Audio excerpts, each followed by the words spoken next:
But he said, I didn't feel like I wanted to hurt him, but I didn't really have to. He started crying and I started to feel sorry for him. And he said, I just felt completely empowered by the whole situation.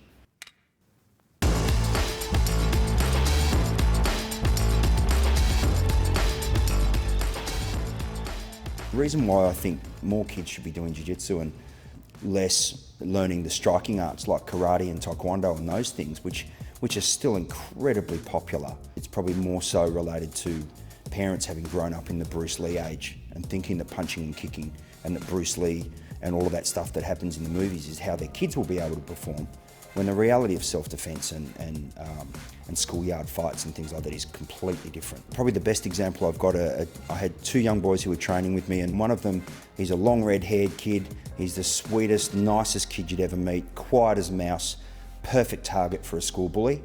And the school bully picked on him one time at lunchtime, and he took him down, went to mount, and the kid turned over and he said, I just lay on him. I didn't do anything.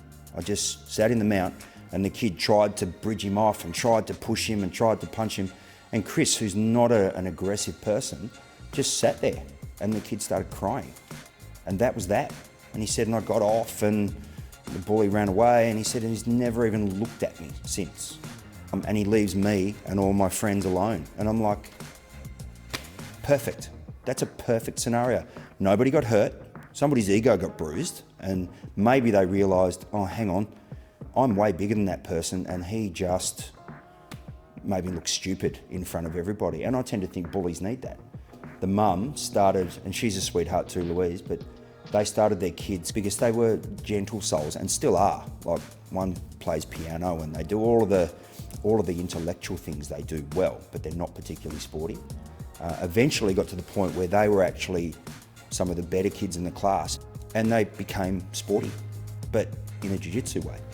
And I tend to think that's the best thing you can do. You get your kids doing some sort of physical activity that has a practical application, rather than just, oh, you're going to win a trophy for best player on the ground or whatever. Yeah, great, big deal.